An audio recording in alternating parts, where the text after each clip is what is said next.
Senang sekali berjumpa kembali dengan saudara-saudara jemaat Geraha 2 yang setia, yang sangat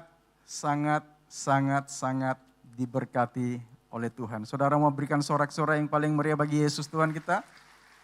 Saudara adalah anak-anak Tuhan yang sangat diberkati Tuhan. Tema kita di bulan April adalah unbelievable sacrifice atau pengorbanan yang tidak masuk di akal. Siapa yang lakukan itu? Yesus. Untuk siapa Yesus lakukan itu? Untuk saudara dan untuk saya. Pagi ini saya akan menyampaikan sharing firman Tuhan dengan judul Citra Diri yang Dipulihkan, yang berhubungan erat sekali dengan pengorbanan Yesus. Dengan tema kita di bulan April. Ketika Adam dan Hawa jatuh di dalam dosa, maka citra diri atau gambar Bapa di dalam diri manusia itu menjadi rusak. Dan sejak saat itu hubungan manusia dengan Bapa di surga menjadi putus. Tetapi kita bersyukur kepada Tuhan melalui pengorbanan Yesus, unbelievable sacrifice. Yesus mengembalikan citra diri manusia yang rusak untuk kembali ke citranya Yesus, yaitu menjadi serupa dan segambar dengan Yesus. Sama persis seperti apa yang Bapa buat pertama kali di Taman Eden, seperti itulah yang Yesus buat saudara dan saya melalui pengorbanannya di atas kayu salib. Sama-sama kita lihat di dalam kitab Kejadian 1 ayat 26 dan ayat yang ke-27. Lalu Elohim berfirman, biarlah kita menjadikan manusia dalam citra dan rupa kita.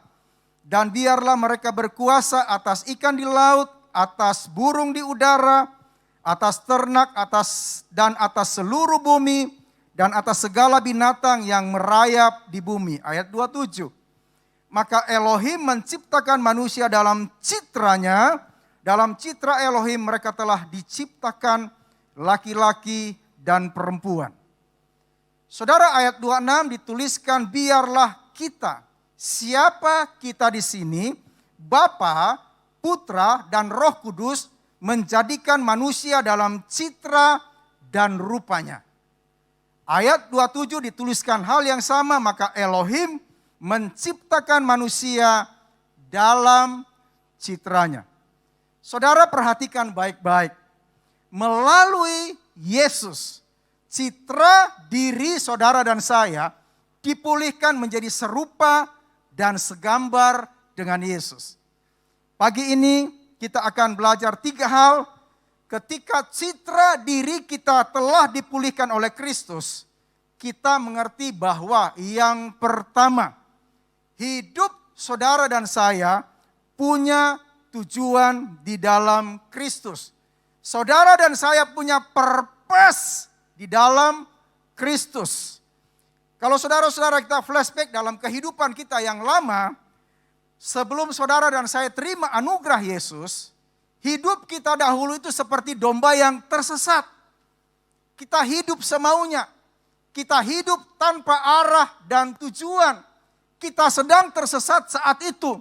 Tetapi kita bersyukur kepada Tuhan. Melalui pengorbanan Yesus, Yesus mengembalikan arah hidup kita untuk menjadi arah dan tujuan sesuai dengan apa yang Tuhan mau. Sesuai dengan apa yang Tuhan mau dalam rancangannya untuk saudara dan saya. Pertanyaannya adalah, apa tujuan hidup kita di dalam Kristus? Nah, ternyata firman Tuhan menjawab bahwa tujuan kita di dalam Kristus adalah untuk memuliakan Tuhan. Sama-sama katakan untuk memuliakan Tuhan. 1, 2, 3. Untuk memuliakan Tuhan. Bagaimanakah hidup yang memuliakan Tuhan itu? Yesus memberikan tuntunannya di dalam Injil Yohanes 4 ayat 34. Yohanes 4 ayat 34.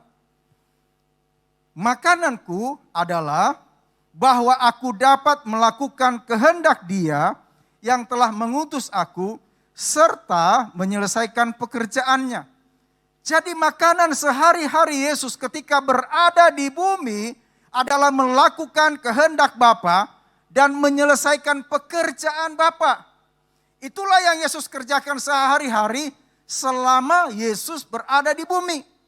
Setelah Yesus terangkat ke surga, maka pekerjaan dan tanggung jawab itu dipercayakan dan didelegasikan kepada saudara dan saya sebagai anak-anaknya, yaitu untuk melanjutkan dan menyelesaikan pekerjaannya Yesus.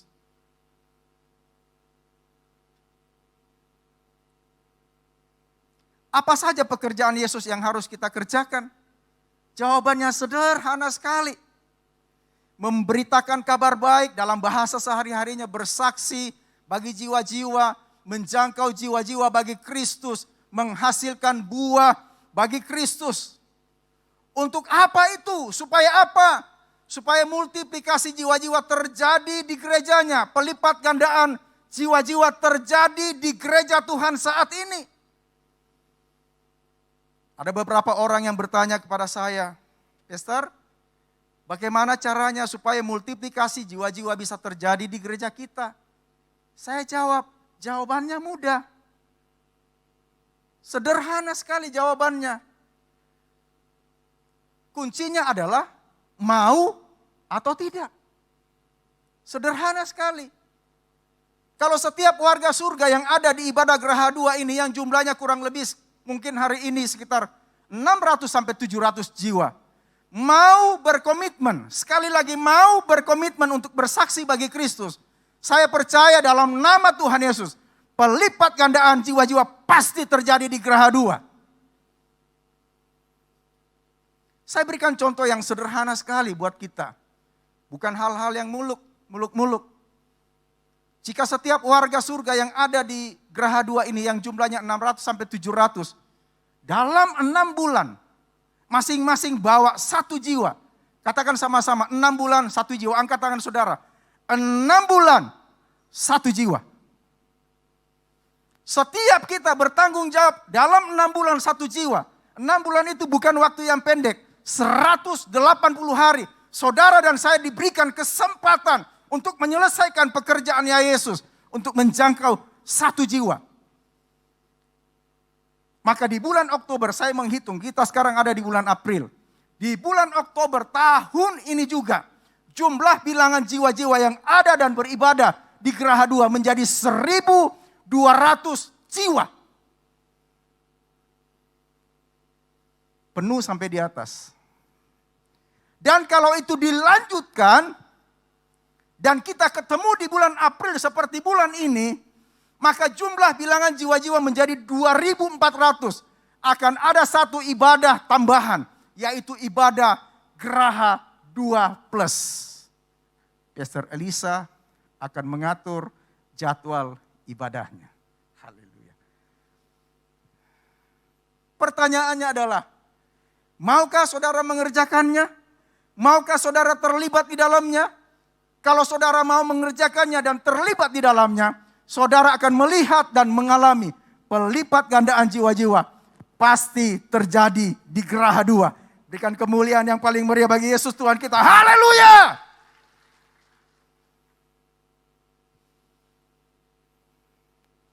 Hal yang kedua, citra diri kita yang sudah dipulihkan membuat kita mengerti, kita sadar bahwa hidup kita ini berharga di dalam Kristus. Hidup kita ini bernilai di dalam Kristus. Hidup saudara punya value di dalam Kristus. Sebelum citra diri kita dipulihkan oleh Yesus, hidup kita dahulu itu seperti kain lara, kain kotor. Kita ini sampah, kita ini najis, kita ini pendosa. Hidup kita ini tidak punya harga, hidup kita ini tidak punya nilai. Tetapi oleh pengorbanan Yesus, unbelievable sacrifice, sesuatu yang tidak mungkin, itu akhirnya mengubah hidup saudara dan saya dari tidak berharga menjadi berharga. Hidup saudara bernilai di dalam Kristus. Katakan sama-sama, hidupku berharga. 1, 2, 3. Hidupku berharga. Berapakah harga hidup saudara? Berapakah nilai hidup saudara? Ternyata harga hidup saudara, harga hidup saya itu sama dengan nilai kehidupannya Yesus. Saya mau katakan kepada saudara-saudara begini, bahwa nilai hidup kita tidak terletak pada apa yang kita miliki. Tolong PowerPoint-nya. Bahwa nilai hidup kita tidak terletak pada apa yang kita miliki. Tetapi siapa yang memiliki hidup kita, itu nilai hidup saudara. Kalau hidup saudara dimiliki oleh Yesus, maka nilai hidup saudara sama dengan nilai kehidupannya Yesus.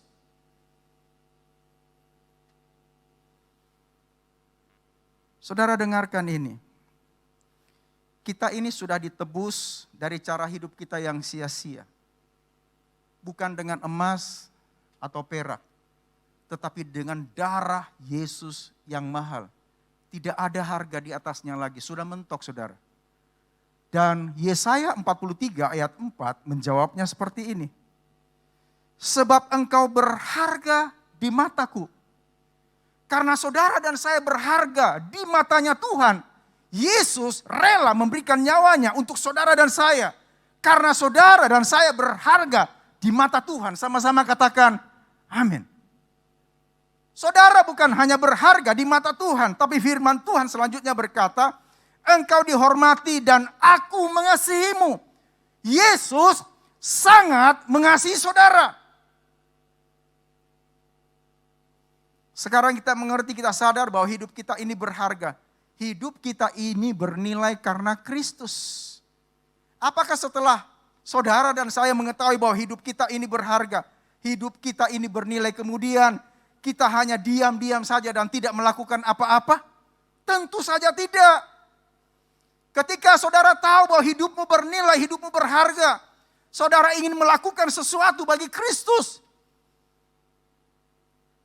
Saudara mau hidup saudara bermanfaat bagi orang lain, supaya orang lain mereka melihat kehidupan Kristus di dalam kehidupan saudara. Ada orang yang mengalami masalah, engkau ada di sana. Ada orang yang mengalami tekanan yang berat, engkau ada di sana. Ada orang yang hidupnya terpuruk, engkau ada di sana berdoa bersama-sama dengan mereka. Memberikan penguatan-penguatan dengan firman Tuhan. Saudara tahu ada rekan-rekan saudara yang tidak bisa beribadah seperti ini. Saudara mengirimkan WhatsApp kepada mereka seperti program gereja kita. Saudara kirimkan setiap hari. Bahkan ketika ada orang yang mengalami keterpurukan dalam ekonomi mereka. Saya mau beritahu kepada saudara-saudara, seharusnya kita ada di sana. Saya ingat sekali ketika gembala senior kita mempercayakan saya satu tanggung jawab bersama dengan rekan-rekan sebagian besar yang ada di belakang untuk memegang satu cabang. Waktu itu kita masih berada di sinode yang lama, sekarang kita berada di sinode yang baru yaitu YHS. Yesus hidup sejati. Bersama dengan rekan-rekan yang ada waktu itu di cabang PMCC, kalau ada yang senior-senior di sini pasti tahu apa itu PMCC, Panago Kang Mas Country Club, sekarang sudah tidak ada. Waktu itu yang tersisa jemaat sekitar 200 jiwa. Saya bersama dengan teman-teman kemudian mulai bergerak dan mulai mendekati, melakukan pendekatan-pendekatan kepada jemaat. Karena ada beberapa jemaat yang masih belum menerima kepemimpinan kami saat itu. Kami bergerak, kami melakukan pendekatan-pendekatan. Ketika mereka sakit, kami ada di sana mendoakan mereka. Ketika ada yang mengalami tekanan dalam kehidupan mereka, kami ada di sana memberikan bantuan-bantuan yang kami bisa lakukan. Ketika ada orang mengalami keterpurukan dalam ekonomi, kami ada di sana yang bisa kami lakukan, kami lakukan. Ketika ada yang berduka, bahkan sama sekali tidak punya kemampuan untuk melakukan pemakaman, kami ada di sana sampai menyelesaikan seluruh pemakaman mereka. Ada rumah tangga yang mengalami kegoncangan. Kami bersama dengan rekan-rekan turun ke sana.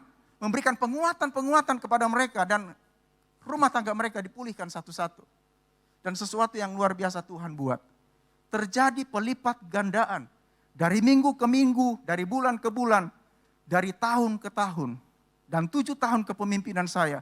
Dari jumlah bilangan yang tersisa 200. Menjadi kurang lebih sekitar 750 jiwa. Saudara mau berikan sorak-sorai yang paling meriah bagi Yesus?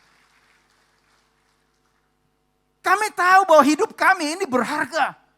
Dan kami mau hidup kami ini bermanfaat bagi Kristus. Sama seperti saudara. Saudara mengerti bahwa hidup saudara berharga. Saudara mau melakukan sesuatu bagi Kristus. Hidup saudara menjadi manfaat bagi orang lain. Sehingga mereka melihat Kristus hidup di dalam hidup saudara. Injil Matius 5 ayat 16 berkata seperti ini. Matius 5 ayat 16. Demikianlah hendaknya terangmu bercahaya di hadapan manusia. Sehingga mereka melihat perbuatanmu yang baik dan memuliakan Bapamu yang di surga. Mereka melihat terangmu bercahaya, melihat perbuatanmu yang baik. Engkau sudah terima anugerah, engkau lakukan sesuatu bagi Kristus. Mereka melihat dan memuliakan nama Bapa di surga. Saudara perhatikan, hidup kita yang berharga ini di dalam Kristus, biarlah memberi manfaat bagi orang-orang yang ada di sekeliling kita. Sehingga nama Bapa di surga dipermuliakan. Katakan sama-sama, amin. Ya saudara mau berikan sorak-sorai bagi Yesus, silakan. Haleluya. Yang terakhir saudara, citra diri kita yang sudah dipulihkan membuat saudara dan saya menerima kuasa dan otoritas di dalam Kristus. Saudara sadar atau tidak sadar, di dalam diri saudara ada power and authority dari surga. Kuasa untuk menumpangkan tangan atas orang sakit sembuh. Saudara beberapa hari ini, gigi saya ini sakit. Sebelah atas ujung itu ada lubang, bawah ini tidak tahu bengkak karena apa. Semalam saya doa dengan istri. Saya tumpangkan tangan ini, sama persis yang firman Tuhan ini. Dalam nama Tuhan Yesus, engkau tidak punya hak atas tubuh ini, menyakiti tubuh ini. Tubuh ini baitnya Roh Kudus, engkau tidak punya hak atas tubuh ini. Dalam nama Tuhan Yesus aku perintahkan engkau berhenti sakitnya. Apa yang terjadi? Saya bisa berdiri di sini. Sakitnya sudah enggak ada. Di dalam diri saudara bukan hanya punya kuasa untuk menumpangkan tangan atas orang sakit sembuh. Tapi di dalam diri saudara ada kuasa untuk mengusir setan-setan demi nama Yesus. Di dalam diri saudara ada kuasa untuk menahan kekuatan musuh. Saudara bisa lihat ayat-ayatnya nanti. Di dalam diri saudara bukan hanya memiliki kuasa, tetapi di dalam diri saudara ada otoritas dari surga yang Tuhan berikan kepada saudara. Otoritas apa? Otoritas atas berkat seluruh bumi. Itu dikembalikan kepada saudara.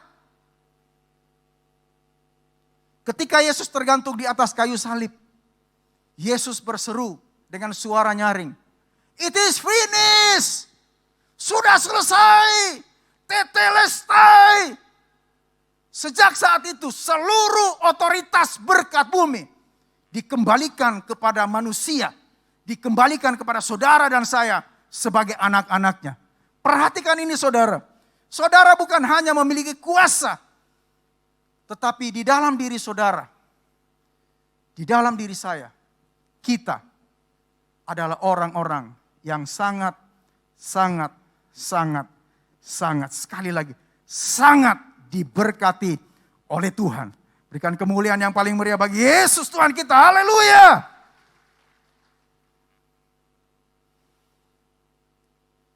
Kita sudah belajar 3 hal pagi ini. Bagaimana ketika citra diri kita dipulihkan di dalam Kristus. Yang pertama, hidup kita punya purpose di dalam Kristus.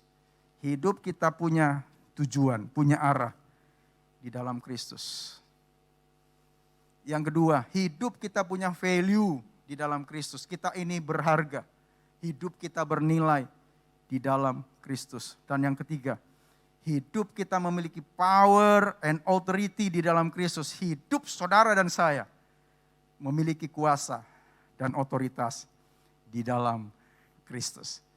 Tuhan Yesus berkati kita semua. Sorak-sorai yang paling meriah bagi Yesus Tuhan kita. Haleluya. Bapa, terima kasih untuk firman-Mu melalui pengorbanan-Mu, unbelievable sacrifice. Engkau memulihkan citra diri kami menjadi serupa dan segambar dengan Engkau Yesus. Kami mengerti sekarang bahwa di dalam diri kami punya arah, kami punya tujuan di dalam Kristus. Di dalam diri kami punya nilai, kami berharga di dalam Kristus. Kami punya kuasa dan otoritas di dalam Kristus. Terima kasih Tuhan, pulang dari tempat ini, semua jemaat-Mu diberkati,